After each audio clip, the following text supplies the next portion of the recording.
नमस्कार दोस्तों, एफपीआरटी की आज सुबह की चर्चा में आपका बहुत बहुत स्वागत है।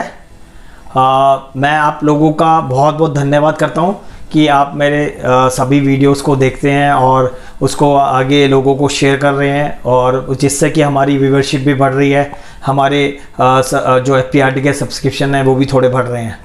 तो दोस्तों, 3 हफ्ते पहले जो मैंने जो सुबह की चर्चा में जो बात करी थी, वो बात की थी उसका जो टॉपिक था वो था कंट्रीब्यूशन। उस 2 हफ्ते पहले हमने जो बात की थी उसका जो टॉपिक था वो था कमिटमेंट, और पिछले हफ्ते जो हमारी डिस्कशन हुआ उसका टॉपिक था कमिटमेंट।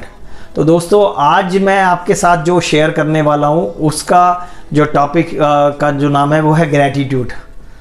दोस्तों, हम लोग अपने ज़िंदगी में हमारे को जब आज हम जहाँ पे भी हैं, हमने जो भी अपने ज़िंदगी में जितना भी हमने कार्य किया है, हमारे पास ज़रूर हमारे को बहुत कुछ लोगों ने या बहुत सारे लोगों ने हमें सपोर्ट किया होगा, लेकिन हमें ये देखना है कि क्या हमने उस सपोर्ट के बदले में कभी उनको धन्यवाद दिया। जिस आदमी ने जिन लोगों ने हमें सपोर्ट किया, क्या हमने उन्हें धन्यवाद दिया।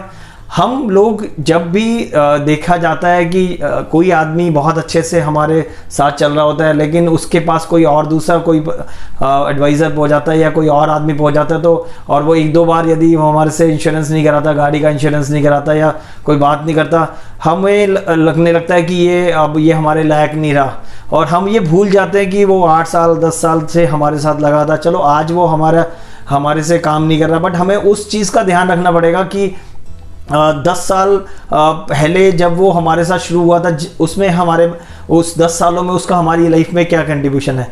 यहाँ मैं एक छोटी सी स्टोरी आपके साथ शेयर करना चाहता हूँ। मेरे पास एक क्लाइंट थे जो मेरे साथ 2008 या 2009 में जुड़े थे।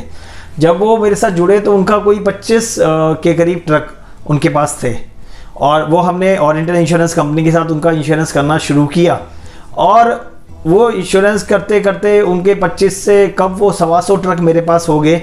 और वो थोड़े से दिन के बाद ये रहा कि ओरिएंटल में कुछ क्लेम इश्यूज होने लगे, तो उन्होंने कहा नहीं, हमें ओरिएंटल से इंश्योरेंस नहीं चाहिए, आप इसको चेंज कर दीजिए। हम इंश्योरेंस कंपनी चेंज करना चाहते हैं, बट हम अपना एडवाइज़र चेंज नहीं करना चाहते।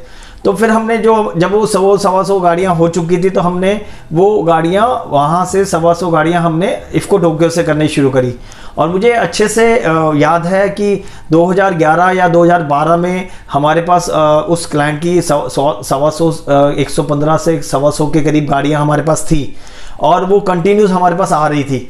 और उस वजह से हमने जब अपना 2011 में ऑफिस बनाया और अपने एक्सपेंशन लेने लगे, तो उनका जो फाइनेंशियल कंट्रीब्यूशन था बहुत ज़्यादा था हमारी लाइफ में। बहुत सारे पैसे हमारे पास आने लगे और हमें स्टाफ को बढ़ाने में हेल्प मिलने लगी।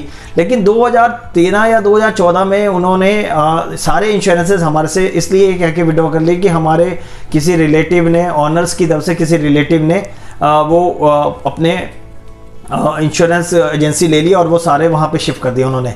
वो कॉर्पोरेट मेरा मुरादाबाद का था, तो मुरादाबाद से किसी क्लाइंट की साइड से किसी ने एजेंसी ले ली, और सारे उसके बाद भी वो मेरे से अब आज 2013 से लेके 2020 हो गए हैं, ये 6 या 7 साल हो गए। उन कंपनियों में से कितनी बार हमारे पास फ़ोन आते हैं, कितनी बार उनका फ़ोन आता है कि सर वो स्कूटर का इंश्योरेंस आता है, लेकिन मैंने अपनी ऑफिस में ये इंस्ट्रक्शंस दे रखी हैं कि हमारे पास उनका यदि साइकिल का इंश्योरेंस आएगा ना तो भी हमें करना है।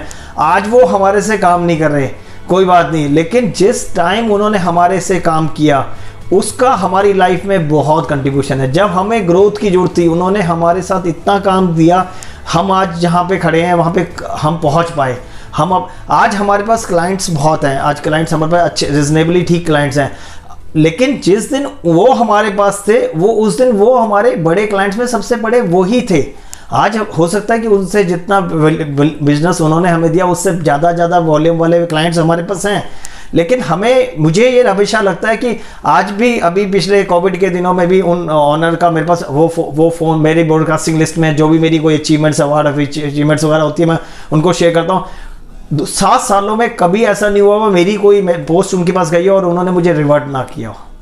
तो मैं हमेशा ये कहता हूँ कि ज़िंदगी में यही नहीं है कि एक बार यदि कोई आदमी हमारे साथ अभी काम नहीं कर रहा तो इसका मतलब वो हमारे लिए कभी नहीं था। किसी टाइम पे उन्होंने, यदि किसी ने हमारे हेल्प करी हुई है, हमारे डेवलपमेंट ऑफिसर्स हैं इंश्योरेंस कंपनी में जिन्होंने आज हमें काम चलाना सिखाया, हमें उनका हमेशा धन्यवाद देना चाहिए, हमें हमेशा उनके लिए ग्रेटिट्यूड देना चाहिए। बहुत सारी बार ऐसे डिफरेंस ऑफ ओपिनियन हो सकती है, आप उसको में कभी भी मतभेद हो सकता है, बट मनभेद होने मत दीजिए। मेरी आप लोगों से रिक्वेस्ट है, आप जो भी आपका क्लाइंट है वो चाहे बेशक, हमारे ऑफिस में रिस्ट्रिक्शंस है, कोई भी आदमी इंसान हमारे ऑफिस में आके यदि एक स्कूटर का इंश्योरेंस भी बोलता है, हम उसको करते हैं, उसको ऑनर करते हैं। हमें भी पता है कि एक स्कूटर का इंश्योरेंस करने में हमें 200 से 300 रुपये का नुकसान है, क्योंकि जितना टाइम हमारे टीम का लगता है, जितना सब कुछ लगता है, उसमें हमें पता है कि इसमें हम प्रॉफिट बुक नहीं करें। लेकिन मुझे ये लगता है कि एक आदमी, हमारा ऑफिस 4थी मंजिल पे है, कोई आदमी 4थी मंजिल पर है, कभी हमारे ऑफिस बिल्डिंग की लिफ्ट चल रही होती है, कभी नहीं चल रही होती। जब वो कोई इंसान 4-5 मंजिल चढ़ के आप हमारे पास आ रहा है, तो ये भगवान का भेजा हुआ ये दूत है। कोई क्लाइंट कभी किसी के पास नहीं आता, हमें ही क्लाइंट के पास जाना पड़ता है। तो मैं ये कभी हिसाब नहीं लगाता कि भाई कौन सा आदमी कितना बड़ा है या कितना छोटा है। मेरी कोशिश ये रहती है कि भाई जो इंसान हमारे पास आ गया वो हमारे पास एक जस्ट लाइक ए गॉड है, और हमें उसको जो बेस्ट सर्विसेज होती है उस देनी चाहिए। मैं यहाँ पे सब लोगों को इतना ही बोलना चाहूँगा, जितने लोग हमारे साथ जुड़े हैं, जिन लोगों का हमारी ज़िंदगी में कहीं ना कहीं कंट्रीब्यूशन है, हमें उस कंट्रीब्यूशन को हमेशा याद रखना चाहिए। हमने जो हमारे ट्रेनर्स रहे हैं, जिन लोगों से हमने कुछ ज्ञान लिया है, इंस्पायर्ड ऑफ कहीं पे आपका मतभेद हो सकता है किसी बात को लेकर के, लेकिन इसका मतलब ये नहीं कि वो हमारे गुरु नहीं रहे। आज हमने जिन्होंने हमें आज पढ़ा करके हम इस लायक बनाया है, आज हो सकता है उनको हमारे से कोई तकलीफ रही हो, या हमारी कोई चीज़ उनको अच्छी ना लगे, या हमें उनकी कोई चीज़ अच्छी ना लगे। वो मतभेद है, मनभेद नहीं होना चाहिए। हमेशा एक ग्रेटिट्यूड वाला जो एटीट्यूड है वो हमेशा रहना चाहिए। हमेशा जिन लोगों का हमारी लाइफ में कंट्रीब्यूशन है उनको हमेशा थैंक्स बोलते रहिए। जो अपने क्लाइंट्स हैं जिन्होंने हमें काफ़ी आगे लाने में, जिन्होंने हमारी हेल्प करी, हो सकता है वो आज हमारे साथ काम ना करा रहे हो, बट आज जब जो क्लाइंट्स आपके साथ लगे हुए हैं, जिन लोगों की वजह से हम आज आगे बढ़े हैं, हमें उन लोगों का बहुत ध्यान रखना है। और हमेशा अपने घर में, रिश्तेदारों में, जानकारों में, जो बहुत सारे मैंने देखा है कि बहुत सारे रिश्तेदार नॉर्मली अपने रिलेटिव्स जो होते हैं वो इंश्योरेंस नहीं लेते, लेकिन इंक्वायरी बहुत करते हैं। जो मांग रहे इंक्वायरी कर रहे हैं, बता दो ना। एक हमारे पास वैसे भी तो बहुत सारी क्वेरीज आती हैं, ये क्यों सोचते हैं कि ये आदमी इंश्योरेंस नहीं लेता। बहुत सारे मैंने कुछ अपने दोस्तों को से सुना कि यार अब वो उसको मैंने 3-4 बारी 5 बारी उसको ऑलरेडी बता दिया, अब मैं इसके बाद आगे नहीं बताऊँगा, अब आएगा तो मैं मना ही कर दूँगा। मैं आपसे रिक्वेस्ट है, आपसे यदि कोई आदमी कुछ पूछ रहा है और यदि आपको वो सच में पता है, सही पता है, तो कोशिश करके बता दीजिए। आपका क्या जा रहा है उसको बताने के अंदर? कम से कम यदि आप उसको बता देंगे 5 बारी, 10 बारी, 20 बारी में नहीं भी समझ आएगा, कोई बात नहीं कर रहा, रिश्तेदार तो आपका रहेगा ना वो ज़िंदगी भर के लिए, कोई बात नहीं। उसमें यदि नहीं वो प्रीमियम नहीं हमारे से इंश्योरेंस ले रहा, उससे कोई फ़र्क नहीं पड़ता।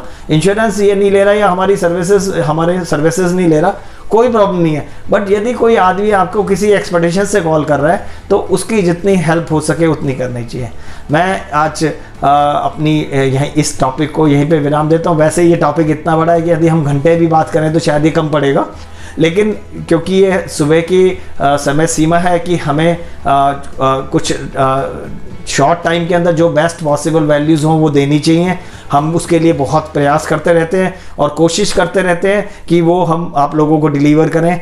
आज सुबह आपने हमें आज सुना, इसके लिए मैं आपको फिर पुनः धन्यवाद देता हूं। आप लोगों का इसलिए भी धन्यवाद देता हूं कि आपने हमारे इस चैनल को काफ़ी आगे तक बढ़ाया है। मैं आपसे पुनः निवेदन करता हूं कि यदि आपको हमारे जो सुबह की चर्चा है वो पसंद आती है, तो आप उसे हमारे चैनल को लाइक कीजिए, आगे उसको फॉरवर्ड कीजिए, बेल आइकॉन को दबाइए, और जितने ज़्यादा लोगों को फॉरवर्ड कर सकते हैं, जितने ज़्यादा लोगों तक पहुंचा सकते हैं पहुंचाइए, क्योंकि ये एक ज्ञान का गंगा है। जितना आप आगे लोगों को पहुंचाएंगे, जितना आप लोगों की लाइफ में आगे बढ़ेंगे, कंट्रीब्यूट करेंगे, उतना ही आपके लाइफ में कंट्रीब्यूशन होने वाला है।